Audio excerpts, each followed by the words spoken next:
ঐতিহাসিক জেডি হাসপাতাল রক্ষার দাবিতে সিপিআইএমের বিক্ষোভ, মহিষবাথানে পথ অবরোধ। ঐতিহাসিক জেডি হাসপাতাল রক্ষার দাবিতে শুক্রবার পথে নামল সিপিআইএম। খাগড়াবাড়ি এরিয়া কমিটির উদ্যোগে প্রথমে মহারাজা জগদীপেন্দ্র নারায়ণ ভূপ বাহাদুরের প্রতিকৃতিতে মাল্যদান করা হয়। এরপর জেডি হাসপাতালে সুপারের কাছে স্মারকলিপি জমা দিয়ে বিক্ষোভ দেখান বাম নেতৃত্ব।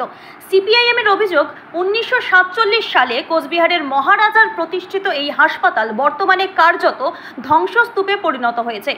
একসময় জেলার স্বাস্থ্য পরিষেবার প্রধান কেন্দ্র থাকা এই প্রতিষ্ঠান এখন অচলাবস্থার মুখে। দলের দাবি, এই হাসপাতালকে হেরিটেজ ঘোষণা করে কোচবিহার মেডিকেল কলেজের একটি ইউনিট হিসেবে পুনর্গঠন ও সংরক্ষণ করতে হবে। এই দাবিতে এদিন মহিষবাথানে হাসপাতালের সামনেই পথ অবরোধ করেন দলের কর্মী সমর্থকেরা। কর্মসূচিতে উপস্থিত ছিলেন সিপিআইএমের জেলা সম্পাদক অনন্ত রায় সহ অন্যান্য নেতৃত্ব।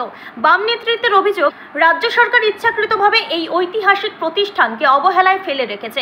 অবিলম্বে পদক্ষেপে না নেওয়া হলে বৃহত্তর আন্দোলনে নামার হুঁশিয়ারি দিয়েছেন তারা।